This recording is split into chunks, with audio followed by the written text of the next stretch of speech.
เมื่อในปีคริสต์2525เดือนออกตุลาคม16 วันจำนี้จงวันร้อยเมืองปัดตรงวิ่งตั้งยานเนี่ยได้เป็นป่วยหรือด้านสังกัดกระถิ่งแรงเงาสัตนาเฮาเขาเป็นลุงใจลุงอ่อมปานังเสียงท้อนผมเลยลุกลางหลาน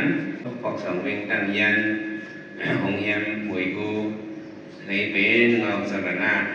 สังกัดกระถิ่งแร่เลยมาหรือด้านถึงจำดีสังขารเศร้าแล้วให้เป็นสังกัดกระถิ่งพุทธะ1 ปี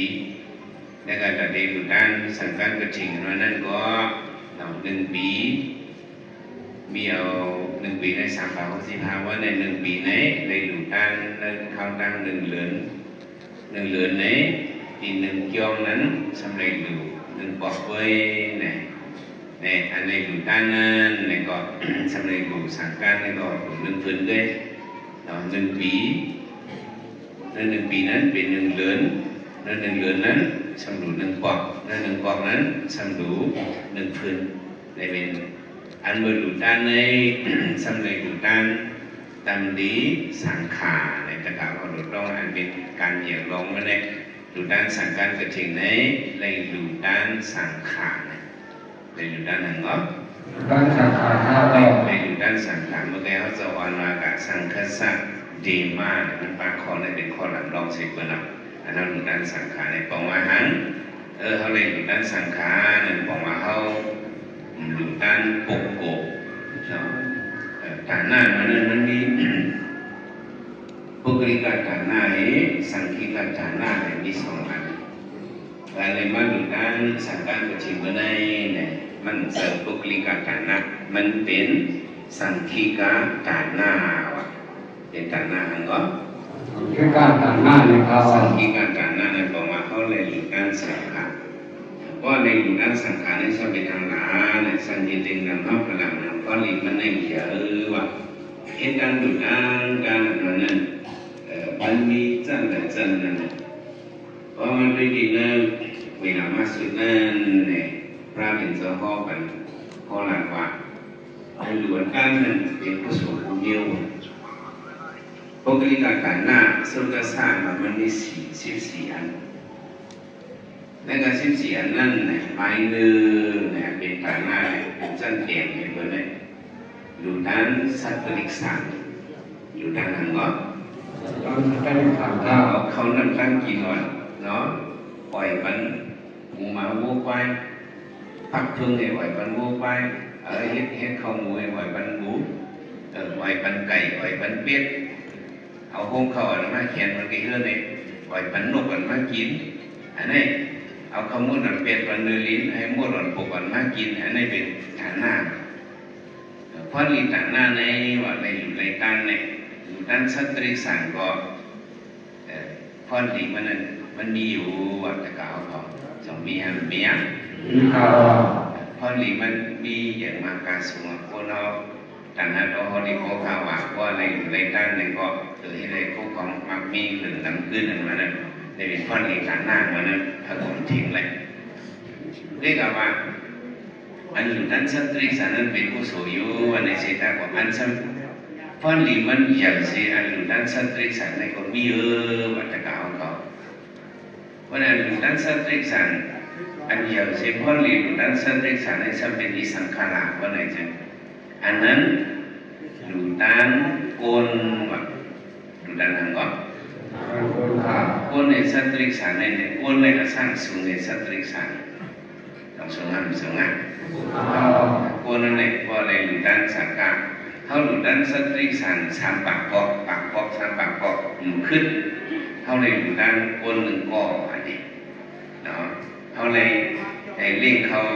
นักกิจเจ็บนั้นเขาเลยเล่งเขาเลยอ่อยเขามาปากตาขึ้นเขาเลยเล่งสังกัดเล่งอยู่ก้น1 ตาเปิ่งกันจังไหนเที่ยงเลยไม่เปิ่งกันจังไหนหนาไหนก็มันเปิ่งกันพระเป็นจับตึงคอมันเหมือนเจ้าตะกาวเขาฝึกสนนั่นแหละสนเรียนผลนั่นลีนั่นเนี่ยเขาลุกซื่อสิตาก็ มันบ่ออกน้ำเข้าบ่โป่งหมักบ่โป่งหงบ่ก่อนเพราะไอ้ย่างที่ผลดีๆนั่นในก็หมักบ่โป่งหงก็จงก่อนมันเปิดกันนั่นไงวะมันเปิดกันนั่นไงเพราะในด้านก้นเนี่ยเนาะสัมพันธ์ย่างอยู่ด้านก้นเนี่ยฉันเป็นอย่างขนาเนี่ยก้นนั้นว่าจะมีหลายเส้นเนาะก้นโยโย่อันมีศีลนั่นมันว่าก้นโยโย่เพราะฉะนั้นเลยอยู่ด้านศีลบนด้านพวกกูก้นนั้นมีศีลมีธรรมเนี่ยเขาเล่งเขาก้นโยโย่ปากบอกสามปากบอกอะไรผมขึ้นอันเขาเล่งสักการเล่งก้นมีศีลก้นมีศีลหนึ่งบอกว่าฟอนเหลี่ยเกี่ยวมันฟอนเหลี่ยมันอะไรเปิงกันอะไรมันเปิงกันเป็นทางก็เพื่อว่าฝนมันเหมือนกันนั่นเขาต้องอะไรเหมือนจะเขาผูกพักผูกเยอะนะพวกฝนมันรีก็ตัวมันก็อยากปากก็โป่งก็ก่อนมันเปิงกันก็มันไหนดูด้านสัตริกษาอันสุเงสัตริกษานั้นเป็นก้นโยโย่อันสุเงก้นโยโย่นั้นเป็นก้นนั้นมีสินสีหลังถ้ามันซ้ำตั้งอยู่อันแก่เห็นอยู่ด้านก้นมีสินสีหลังในซ้ำมีเทียมกับอะไรก็เอาก็พี่น้องเขาวันลอยจะมาขึ้นย้อมวันลอยอันตั้งอยู่อันแก่เห็นอยู่ด้านก้นมีสินนั้นเป็นที่หังเนี่ยจองไข่กุ้งนั่นจะตีเลยอยู่ทางตีเลยอยู่ด้านโกโก้อันเคยเห็นยาเสียหันอันเคยเห็นยาเสียหันยังกำในสารในเมียนในกันอยู่ด้านเจริญในมันยาเหคนอันนี้สินเอาไปไหนตั้งอยู่ในเสื้อยาอันยาเหนั้นมีค่าห้าเนี่ยก็อันยาเหนั้นก็จะมีเทียมกันวันไหนอันยาเหนั้นก็มีวันไหนอันยาเหอยู่ด้านศิลปะอันยาเหอยู่ด้านก้นนั้นในสารในเมียนสารนั้นแบบมีพวกก้นนั้นสัมเป็นที่หังหลาเนี่ยเป็นก้นนั้นในชอบแต่ปฏิมาพวกก้นก็เลยอยู่ด้านอะไรอย่างชอบแต่ปั่นพวกชอบแต่ปฏิมาพวกก้นอะไรข้อนี้มันเยอะอันอยู่ด้านใหญ่นั้นมีการมี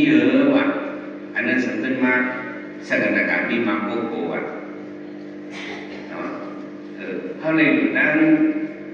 สถานการณ์มีมาโกโกสถานการณ์มีโผล่โกโกอันใหญ่นั้นมีแค่ห้าเลยอยู่ด้านโซดาปันปากบดอันใหญ่อยู่ด้านโซดาปันนั้นมีข้าเจ้าเลยพระเป็นเจ้ามีว่ะที่เลยอยู่ด้านเจือหลังที่เลยอยู่ด้านก้อนเป็นสถานการณ์มีมาโกโกอันใหญ่นั้นที่เลยอยู่ด้านก้อนเป็นสถานการณ์มีโผล่โกโกจังมันเหมือนกันตั้งรูปของเราเหมือนกันตั้งอริยของเรามันจะสูงมากเพราะนั้นยาในด้านสถานการณ์มีโผล่มาโผล่พวกกูนั้นจะเป็นทางไหนนั่นจะเป็นอนาคามีมาพวกกูโผล่พวกกูนั่นแหละอันสูงในนี้มีอยู่แค่ข้าห้าในก็มีอยู่อะไรตะกาวก็จบแค่ผู้ว่าว่าอันที่อยู่ด้านอนาคามีมาโผล่พวกกูนั้นจะเป็นทางไหนที่อยู่ด้านอาราธามาพวกกูอาราธาโผล่พวกกูที่อยู่ด้านยานกาวอันนี้เป็นมาพวกกูสีก็โผล่พวกกูสีก็ว่าจะไหนพวกนี้กันฐานะเนี่ยก็เลยอยู่ด้านยานกาในเพราะนี่มันจะอย่างเลยอยู่ด้านอนาคามปากบอกสามปากบอกนั่นเลยอยู่ด้านยานกาหนึ่งบอกเลยเพราะนี่มันจะเสียนั่นเพราะเลยอันที่อยู่ด้านยานกาในรู้มีเอาขาเจ้าฉันเป็นมีอยู่แถวมาให้กับเขาในห้องนักกันน้องโมแถวกันเนาะจำให้ผู้โมดูอันเดียวอันที่อยู่ด้านยานกาในตัวมีอยู่ขาเนี่ยมีเยอะว่ะอันนั้นเป็นพวกผมเยอะเลยกันในอยู่ด้านเป็นสิ่งที่พวกชาวเนี่ยอยู่ด้านนั้นก็เป็นสิ่งที่พวกชาวนั้นเขาจะเป็นพระของเขาจะเลยเตรียมบารมีสองสามเกียรติเช่นกับไปเป็นพระนอกศาสนาพระเป็นเจ้านั้นในก็เลยอยู่ด้านเป็นสิ่งที่พวกชาวให้ข้อนี้เยอะเมื่อไหร่อันที่เห็นอยู่ด้านเป็นสิ่งที่พวกชาวนั้นเขารู้จะมีเมื่อไหร่มีว่ะอันนั้นเป็นสัมมาสัมพุทธะพระเป็นเจ้าในพระเป็นเจ้าในพวกวิการหน้าวาเนี่ยมันสุดยอดมากเนาะ รรมะสอนด้วยหลุดด้านสัตว์ริสานหลุดด้านกวนพุทธศิลป์หลุดด้านกวนศีลบุตรโปโกหมายศีลในมาหลุดด้านยศยาหันมันเป็นสันนัตมีโปโกได้เป็นกับสีก็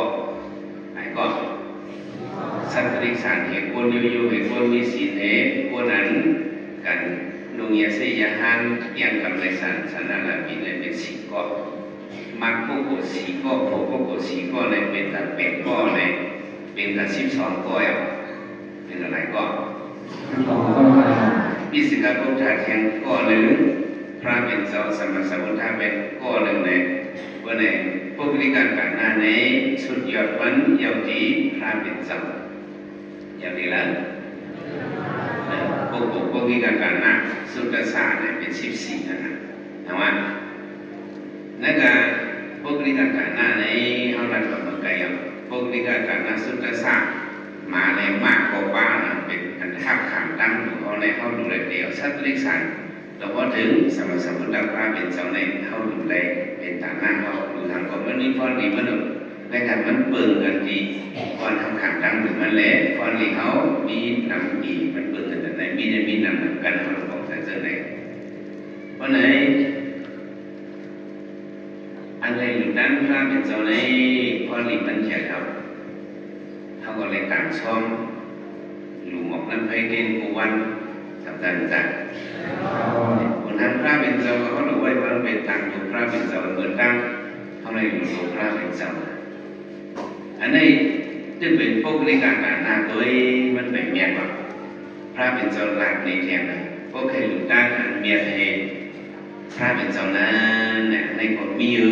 ตะกาเขาว่าอันนี้รู้ตะกาเขาสอบใครพูดละคนใครพูดก็เขาอยากนั่งอะไรเองใครรู้พระเป็นเจ้าก็เองพอดีมันเปลี่ยนสีอันอยู่พระเป็นเจ้าป้าเดียวนั้นเนี่ยเลยอยู่ด้านพระเป็นเจ้าอ่อนโอนน้ำนาสีแดงอุปโตสังขาในของว่าสังขายหันคนใจสังขายหันนางยิงเมื่อก่อนเนี่ยมันมีพระยหันนางยิงแต่เดี๋ยวแต่ก่อนมีนี่แหละอยู่ด้านพระเป็นเจ้าองค์ด้วยสังขายหันคนใจยหันนางยิงในเป็นกูหนึ่งใช่ไหมพระเป็นเจ้าเล่สังขายหันคนใจนี่ก็เป็นอย่างสังฆิกาตนาแห่งอันหนึ่งอันพระเป็นเจ้าเล่สังขายหันยิงสังขายหันใจนี่เป็นกูหมายหนึ่งพระเป็นเจ้าเล่สังขายหันคนใจหลายๆนี่เป็นกูหมายสองพระเป็นเจ้าเล่ยหันนางยิงยมสิงแบบนี้พระเป็นเจ้าเล่ยหันนางยิงหลายๆนี่เป็นกูหมายสามพระเป็นเจ้าป้าสิกาก็สังขายหันยิงสังขายหันใจผู้บรรลุสังขารนี่ก็เป็นสังฆิกาตนะเทียงกูหนึ่งในเป็นหมายสี่ใช่ไหมสมาแถมสังขายหันคนใจหลายๆนี่ก็เป็นสังฆิกาตนะสังขายหันนางยิงหลายๆนี่ก็เป็นสังฆิกาตนะในมี6 อันมีหลายอันก็มี6 อันอันเขากับอันเขาดีอยู่นั่นเองมันจะเป็นเลยพระเป็นเจ้าเล่สังขายหันคนใจยันคนใจหลายๆมันเป็นเลย2 อันนี้กันก็ไปยันนางยิงมีนะเมื่อไหร่อันบอกเขารุ่นอ่อนเขาแบบนั่งเสียงทอนแล้วเขามาดูด้านสังกัดกระเทียนในมันดูด้านภิกขุสังฆะเนาะภิกขุสังฆะดูด้านสังขายหันคนใจหลายอันนี้ก็เข้าเป็นสังฆิกาตนาเนี่ยรองไว้เป็นตานามันก่อนสังฆิกาตนาเนี่ยก็เลยดู6 อันเนี่ยแล้วพระเป็นเจ้าได้สังขายหันใจยิงพระเป็นเจ้าได้สังขายหันใจพระเป็นเจ้าได้สังขายหันยิงพระสังขายหันคนใจคนยิงใช่ไหมคุณยหันคนใจหลายๆยหันนางยิงหลายๆอันนี้เป็นสังฆิกาตนาตอนนั้นพระเป็นเจ้าอันใหญ่ดูด้านตัวของพระเป็นเจ้าไหนเป็นอันดูด้านป้าสังขาดูด้านสังขาเนี่ยดูด้านทางว่าเมื่อไหร่อันดูด้านสังกัดกระถิ่นในมันเมียดเลยสิอะไรดูด้านพวกนิการการนา14 ก็มาไทยนั่นเนี่ยอันนี้บอกเขาไม่ออกก็หลุดซุ่มปีนี้เขาเลยเปิดคิดสังกัดกระถิ่นดี วันลอยเมืองป่าในเขาเลยอยู่ตั้งสั่งตั้งอยู่ตั้งกันอันเมียนเรือเสียอยู่ตั้งพระก่อนว่าในนาวินามาสุดนั้นพ่อมาจากไหนเขาจมจอมตั้งอยู่เขาอ้วนขึ้นเวลาก็ลงมาใส่เรื่องใส่จมจอมตั้งอยู่ตั้งการเขาในมันเป็นสังคีการด่านหน้าห้องเลือกปุ๊บปูสังคีการวันนั้นเข้ามาดูในจ้องวันไว้ได้เลยเข้าดูเช้าชาป้าเร็วเว้ยยันอยู่จอมเจ้านั้นห้องดูในเมื่อวานเจ้านั้นได้ก่อนสั่งการนั้นมาดูในมันเจอเพศสั่งการกระถิ่นสั่งการจะก็เอาความพิไลป้าก็ดูกุศลป้าค้าเรื่องนั้นเล็กน้อยอย่างอันนั้นเด็กแต่ที่คิดเป็นสั่งการกระถิ่นนั้นมันเป็นปูนพรสั่งขาเขาได้เหตุการณ์เยี่ยมตัวกว่าเนาะเท่ากับคิดสั่งการกระถิ่นอีกย่อมวันลอยที่เด็กอันตะเก่าเขาได้มันเป็นปูนพรในอันยุบวางปั้มสั่งกษัตริย์ได้มาอยู่ด้านสังขารนั่นเนี่ยปูนพรตะเก่าเขาเยี่ยว่าแต่ว่าเยี่ยมไปเยี่ยว่าอันนี้สุเหตุการณ์นั่นจะเป็นสังขารเขาสุเหตุสังขารนั้นตะเก่าเขาดูมามันเลยมันเป็นสังขารกระถิ่นพุทธสังขารได้เลยทีละเหตุเยี่ยวนาการให้เยี่ยวมือเลยต่อถึงอายุไปตั้งขึ้นนำมันไปตั้งเสนทีละเหตุให้ไม่เยี่ยวเป็นการสังขารสำหรับห้ามขามเพราะห้ามขามเยี่ยวเลยพวกกรรมมาเกี่ยวกับนั้น4 เมตรที่กระทางกันสังกัดนั้นเราหลุดมาได้เท่าไรมาเป็นแต่สังขารในเกี่ยวกับเราเอาว่าสำคัญกว่าลุ่มพักนั้นเจ้าละสังกัดก้อนเห็นผ่านเกี่ยวกับฮับเอาไรแต่ไม้นึงในตีเลยป่าซ่าปันสอนมีสังกัดในสังกัดสังกัดเขาหลุดมาได้เนาะตีเลยป่าซ่าปันสอนมีสังกัดคาเบียมีในสังกัดก็เพียงขาสังกัดก็มั่วหรอกคาเบียเป็นมือจ้างก่อนคาเบียใครข้ามขาดสำเร็จในไรบันเจ้าบ้านนั้นตั้งสามารถต่างเสต่างป้าก็ว่าคาได้เต็มทัวร์นอกมันสมัครป้าสังกัดเต็มทัวร์ทับอะไรในเจ้าบ้านนั้นก็ทับอะไรอันนี้อยู่ในจองในอันออกว่ากันในเขาได้ก็เป็นมือเจ้าลงมาก็ได้เอาเมื่อสังกัดไปได้แคมในเจอในไรเพราะอะไรกุศลป้าสังเสวาสังกัดเก็บทุนนั้นสำเร็จหรือไงสำเร็จป่าซาบันเจ้าวันมีจีซูอย่างนั้นย่อมเลยว่าเป็นจำคู่มันที่บริษัทนั้นกันในย่อมมันเนี่ยแค่นี้ผมสอนบันนี้บันสสั่งเขาในมันจะมีข้อดีในบันเสานั้นนั่นก็แฉเสาหลวงว่าได้เป็นจำกัดย่อมหลวงมันจะมีจีซูหนึ่งย่อมในก็สำเร็จเลยมากหาบันเสาเสียเลยบันกันได้ชิมจึงว่าคือเอาไว้เลยในเจ้าในปันกันได้ในพัดกำบัวให้ปันในอย่างปันยันติกำบัวนั่นแหละในเหตุเขาบันสังขารเจ้าเลยผู้เองสุนันทุเบปันเดสังโฆในสังขารเจ้าพร้อมกันถมยินสีกัมคาในเอสานยัตติในเท่าคามากมายหนึ่งในนิคายในห้องว่ายัตติสิวราในสังการกระถิ่นในห้องว่ายัตติสิวรามันเขาห้องว่ายัตติกันยัตติกันแต่เขาก็สมว่าจะมันสังการยัตเห็นไหมวะทีนี้เป็นยัตติกันเนี่ยเอาตาเพชรเอาหางเพชรเพราะเอาตาเพชรในความเดียวหลวงว่าสังการยัตเนี่ยบอกว่าอะไรก็สังการยัตตินั่นแหละยัตติในบอกว่าปันกันผู้ในปันเนี่ยเขาว่าสังการยัตเนี่ยมันเขาได้ว่ายัตติการเนี่ยเขาสามารถยืนต้นมาเนี่ยเขาสามารถสังการยามในวันนี้ก็สังการยามเนี่ยพวกมันนอกบางเรื่องสมมุติพวกสังการยามเนี่ยหลุดผาไม่ปลูกเองยามเลยว่าบางเรื่องคอยโดนปฏิสาวไม่ปลูกลงยามคอยจนกว่าเขายังหันมาผมบอกความเป็นสังการยามเนี่ยเราเอาไม่ปลูกยามไม่นั่นหนึ่งเป็นสังการยามมันจะออกมาเอากำบัวให้เล่นยันให้เหมือนทูดมันนั่นเพราะนั้นก็เจ้าอันนี้ฮับเอาสังการนั้นก็เย็นบันมันกับหวานไว้เป็นบันมันจะฮับเอาอย่างก็ซึ่งเป็นสังการเก่าอธิษฐานสังการเปิดผมส้มสาธุโนมาโดยอะไรคิดเอาสังการลงในคิดจริงอย่างก็ตื้อซ้นให้เจ้าเขาผมส้มสาธุส้มหรือว่าอะไรก็เจ้าไรคนหนึ่งก็ทิ้งหาเบิ้งในเรื่องในว่าเขาจะว่าเมื่อไงนั้นอันคิดสังการในเป็นเจ้าย่างเขาคิดเป็น มากินตะกาวเขาได้เป็นคนดูมาหนึ่งเขาสมมติหลักกันนะวันปีนี้เขากับคิมสั่งการอีกย่องวันลอยเมืองป่าเดินตะกาเขาสังกัดว่าเจ้าไหนสังวานวัดใช่ไหมเท่ากับว่าเจ้าไหนมันพิธาเนี่ยมันพิษกับในเอาความช่วยว่าเนี่ยตะกาพวกทุนออกเขาแบบแสงทอนเขาแต่คิมสั่งการกระถิ่นลอยจีวันลอยเนี่ยบอกว่าเชิงอยู่ว่าพิษกับอันเหตุการณ์เนี่ยเป็นเจ้าประเทศด้วยกันเจ้าแต่นางเป็นบอกอะไรบอกเขาคิดเนี่ยก็วางพิษกับแล้วความช่วยว่าเอาความช่วยมันมีกรณีภาษาก็มีผลิตภาษาก็มีเนาะเมื่อนังว่าเขาได้ถามด้วยบอกแมวเขาซื้อมาของตลาดเมื่อไหร่เนาะกูหอกูเฮือนกูโกกูโกนสองยามหุงข้าวซึ่งตัดสินมีข้าวสารเยอะมากมีข้าวเยอะมากสองยามหุงข้าวเขาว่าหุงข้าวเนี่ยมันดังข้าวในมันก็สู้กับมันเลยสูงข้าวว่าสูงข้าวสารนะสูงข้าวว่าสูงข้าวสารนั่นน่ะอันหุงได้เขาหุงข้าวสารเลยด้วยกันอันเขาได้เลยกินเนี่ยเป็นข้อนหลีมาเนี่ยเขาได้เลยกินเนี่ยเขากินข้าวเขากินข้าวสารรู้จำจ้าเขาเอาข้อนมันเนี่ยอายุมันเนี่ยไม่เป็นเปลือกรู้นะว่าหุงข้าวในอันนี้ทำอันตะกาวผมมากินสั่งการในเดือนเขาทำเอา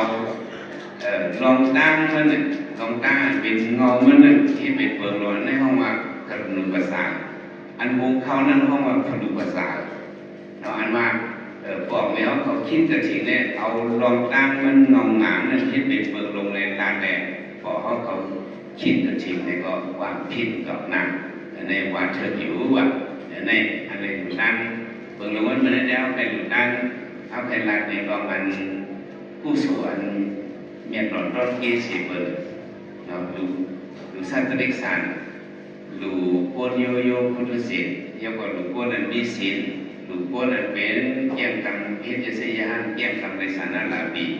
มาโกโกสีก็ผู้โกโกสีก็พิสิกาก็ถามยาวก็พระสมณสัมพุทธพระเป็นสัมพันธ์ใหญ่นั่นสังที่การต่างๆดูด้านสังขารดูด้านนั้นก็ถ้าไม่ผู้สวนแค่มีดูด้านสังขารนั้นสัมตึ้งเทียบกันเลย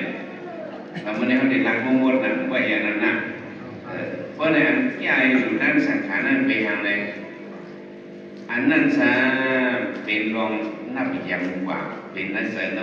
นับยำยุ่มยำพระตราสังขารในติเลหับสรณกุมถ้ามันก็เข้าสรณกุมเข้าอันกระกล่าวเขาในทางชินเมื่อเจ้าในหับสรณกุมพุทธังสรณกัสสามิธรรมังสรณกัสสามิสังฆังสรณกัสสามิเนี่ยอันหับสรณกุมในอันในเด็กผู้สูงมันอย่างเสียอันในอยู่ในทางมาในพระวิสวะให้ยังมันนับยำคือยังหมันแม่เลยคือยังจังมันนับยำหมันแม่เลยเนี่ยนับยำพิธาหมันแม่นะเขานับยำพระตราสังขารเพราะนับยำพระตราสังขารเขาได้ถ่อมกว้างเขาเจ้าเพราะถ่อมกว้างเขาเจ้าในก็มันจะมีข้อดีจากมาสินนั่นมันก็ได้ดูอยู่ก็ได้มันจะพุทธภาษาหรือก็มีแหละกลาจะได้ก็ดูรู้จำจัดได้กับเขานับยำพระตราสังขารซึ่งเขาการคัดสืบกันในเขาก็ช่วยหรือจ้องสุขาในเขาดูด้วยการคำพิสรณกงอันนั้นไปเมียนอันเขาเนี่ยสรณกง3ป้าในเขามีไว้กุโก้ใน2อย่างอันสัมยานับยำสรณกง3ป้านั้นฉันมีแทนอันหนึ่งคนว่าในหลักใครรู้ว่า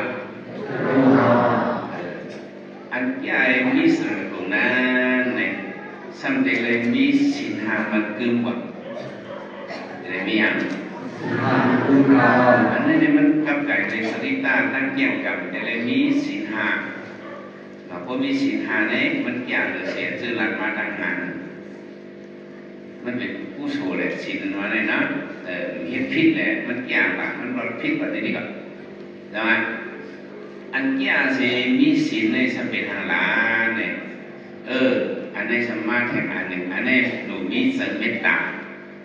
หนูได้ส่งเมตตาวันตะขาวเขาเองอะไรอย่างที่ไรมีเสริมเมตตากรุณาที่ไรมีน้ำเสริมเมตตาเจ้าหน้าเขาส่งเมตตาสัตว์ว่าดังเสือมนเสือต้นเสือจึงก็เย็นเลยเขาไว้เสริมเมตตาคนไหนเนี่ยความดีมันเขียวอันเขาเหตุการณ์ต่างหน้าหรือด้านว่าพวกโบ14ข้อหรือด้านว่าสังคีการต่างหน้าทับสารณกลุ่มทับศีลจะได้ไหนมันออกหอดแรงเมืองก้นหลีเมืองผีเมียดเลยมันหอดแรงเมืองสังอันส่งเมตตาได้สัมผู้ส่งมันเลยอ่อนหอดถึงเมืองสังอ่ะอ่อนหอดถึงกันแล้วพอถึงเรื่องสามข้อเมืองสังเลยมันอยากตั้งส่งไงเมืองผีเลยจังว่าอันมีเสริมเมตตาส่งเมตตาในปืนเพเมตตาในอันในผู้ส่งมันอยากเสียเจือนมีสีเนมีสนับนั่นเนี่ยในพระเป็นเจ้าพ่อจะได้ย่อกำลังสุดมันคือแทนอันหนึ่งอันแก่เสียส่งเมตตาในคือหลุดแทนอันหนึ่งว่าในพวกใครพวกเขาก็มันละหรอกผู้ละลายอะไรนะผู้หลุดก็มืออาจารย์พระเป็นเจ้าอันแก่ส่งเมตตานั้นเนี่ยตีเลยมีวิปัสสนาญาณตีเลยมีญาณนั้นบอกมาอันแก่ส่งเมตตานั้นบอกมาตีเลยแจ้งกรรมฐานนั้นตีเลยเหตุการณ์วิปัสสนาตีเลยอย่างว่าการวิปัสสนาตีเลยเหตุการณ์วิปัสสนาหันเสียงลงมาอยู่นำขันขาเป็นรูปมันเต็มกว่าแล้วเสียงเพราะมีญาณนั้นให้เนี่ยสุดยอดมันเป็นที่เป็นสมมันมาตะกาวเขาผู้สวดยาให้เป็นยาให้เป็นได้เป็นวิปัสสนาผู้สวดอันนั้นเป็นอะไรผู้หันตัวเจ้าเก่าจืดจานตัวเจ้าเก่ากลางอย่างโลภะกลางอย่างโทสะกลางอย่างโมหะเลยอันไม่เป็นอันจังสุดสิบสุดเราอันสุดนี้ในกรมมีอย่างแห่งก็กรมสังฆทานแห่งเราเดินกันในอย่างตะกาวเขาแต่ว่าพระเป็นเจ้าพ่อว่าโยสาวสัสดันสีวิอัปสันอุตตยเมียเอกาหันสีวิทันสีโยเอกาหันสีวิทันสีโยภาษาตัวอุตตยเมียนะคนนั้นอายุยาวอยู่8 ปีก็ยาวละลายก็มันไปเมียกับพระเป็นเจ้ามันไปเมียเนี่ยมันมาแตกกันวิปัสสนาในมันเมียกันวิปัสสนาเอกาหันสีวิทันสีโยภาษาตัวอุตตยเมียคนก่อนผู้หันมีญาณวิปัสสนาวันหนึ่งนั่นเลยการหันมาในมันแก่อย่างเมียนเราต้องเรียนดูสิอันอยู่ในอายุ8 ปีนั่นเหมือนกันผู้วิปัสสนา1 วัน 1 เก็บ 1 กำก็มันมีการขันในเวลามากสุดในก็เข้ามาจนไหนแหละเมื่อไหนอันบอกเราเขาลงใจทุนหลงปานังเสียงพอเราเขามุ่งขอเอิญหวยกู้แต่มาถึงการกระถิ่นสั่งการในเขาเป็นฐานะทอดแม่เลยดังดังดีสังขารเจ้าเยาเอามาไว้ในกองทัพตื้อกำป้าสระบุสามป้าสัมตื้อกำป้าสินสีลาส่งเมตตาในสังขารเจ้าก็มากกว่าสังขารเจ้าตั้งเจอวันซื้อตอนซื้อก็เย็นในส่งเมตตาก็ป้าภาวนาในเขาหลุดป้าต้องต่ออย่างนั้นผู้หันลักษณะสามป้าในสตุการมันได้ลักษณะเหมือนอันเลยก็ย่อมอันนี้มันเป็นมีพรดีถ้าสำเร็จได้หรือว่าอะไรพวกป้าวิปัสสนาญาณเหมือนในธรรมะวนเลยตะกาวเขาหลุดตันมาด้วยโคหลุดโคดันโคบริษัทโคเงินโคหลุดโคหลุดจะไหนป้าจิตสังการกับชิงอันบอกแมวเขาหลุดในโคจะไหนสัมผัสสิ่งขนาดในสั่งว่านั้นมันกึ่งเสียเมียวเนี่ย2 มันกึ่งตะกาวเขาเฮ็ดไว้ต้นหมอกต้นเงินจะนั้นเฮ็ดไว้หางดีหางงามสำคัญโคหลุดเยี่ยวด้านเยี่ยวในเจ้าเสียเขาสังขารเจ้าเขากำมาตียาหมดเลยตียาตีเลี้ยงหมดเลยทำแล้ววันนี้ยาหมดเลยเนี่ยสังการมันดูไว้สังการกระถิ่นในก็ตะเลียวเนี่ยมา2 มันเพราะเจ้าเสียเขาลุงกวนผู้ไฟปีมาใน2 เก่าวัน2 มันกึ่งอีสังของมันกึ่งหมอกกันยิ่งไห่น้ำนั่นก็เหมือนเนี่ยมาปักไปในหางดีหางงามพอถึงหลวงปู่มือคือมา สองที่หิว เดี๋ยวก็ สองเรียกไล่ ได้ก็ สองรู้เลี้ยว เดี๋ยวก็ สองมันกึ้ง ขึ้นมา ผู้ถูกพวกของมันกึ้งในเป็นอันนี้สร้างอย่างนั้นเลยthì lại hút khaoมันtừ này ạ do lý ạ khô đủ trên đây cái hàmมันกึ้งเจอว่ะดูโคตรหลุดโคตรด้านมันก็มันกึ้งกับมันกึ้งมันกึ้งจำเท่ามากกว่าวันลองจิ้มลองก้นลองขึ้นจำวิมันนั่งถึงในจำก้นขึ้นมาในจำมันกึ้งมันกึ้งพอแทงถึงมาก็สารที่สลัดแบบที่มาลันหน้ามันสอนเด็กเราตายในเขาหลงวนอ๋อดูขันขาวในมันกึ้งเนาะเขาอันนี้สารสิ่งอย่างมันกึ้งยอมโคหลุโคด้านในก็มันกึ้งโคหลุโคด้านก็สองมันกึ้งช่างที่แล้ววนแทงอันหนึ่งเสื้อหักโคหลุในก็มันกึ้งเหมือนเลยสองมันกึ้งเขาจะเขาได้เป็นก้นหักดังดูบอกแมวเขาจะได้ก็มันกึ้งถูกขันขาวในหนึ่งกำเรียงลายเป็นหนึ่งเดียวกำกึ้งไม่กำกึ้งกัดกำเป็นวัดกำเป็นอ่างกำมาเท่ามาเท่ามากูวันขอมากูวันกำเดินมาจากเขาจะได้ก็มันกึ้งติดหลอนจังใจตีสุดมาเขาดูว่าอะไรแต่ไหนอ๋ออันอะไรของมันกึ้งเขาดูเขาด้านเนี่ยมันเป็นน้ำเม็ดน้ำต้อนพอหลีกผู้สูงเขายาวเขาเลยดูด้านสั่งการกระถิ่งเหมือนในโคดูโคด้านเสียงเหมือนในก็ให้เขาเลยถึงเตียนมันกึ้งนิกปั่นมันเป็นมันกึ้งเขาดูย้อนส่วนในเป็นแนวสูงหมันเม็ดเนาะว่านี่เป็นสัตว์เป็นเซลล์เขาดูในวันอะไรผู้ที่บอกว่านั่นสินิกปั่นในเมียงอาสาดิมาสลับยาติเป็นที่อันมีสาธิตคือเท่าเป็นตายนั่นอันนี้เป็นนิกปั่นในเป็นจิตกัดเย็นสันติสุขในขณะมีตั้งเท่าก็มีตั้งเจ็บก็มีตั้งตายก็มีตั้งเกิดก็มีอันนี้มันเป็นที่อันยิ้มเย็นสีเปิดนั่นแหละในเป็นเยี่ยงงานสูงสุดเท่าเจ้าคือตัวอย่างพุทธภาษาแดนเท่าเรียนด้านเมื่อในก็อะไรหมอยันสูในบรรณาศัพท์เป็นเสียวพอดูในอันกันว่าจำนะอิตาเมปงยาอาสวะกยาวะหังโหตุในบรรณาศัพท์เป็นเสียวพอดูอิตาเมปงยาตั้งหลีเฮาคาในตั้งหลีเฮาคาอันไรมาดูตันพองเขายังกระถิ่งเมื่อในสร้างอาสวะขยันตัมตีอาสวะตะลามวยมดยุดเก่งแลในปันนัสสาตัมตีนิปันนันพิสโยโหตุเฮเลยกุ้มแก้มเทียมซอยสิตัมติขาอ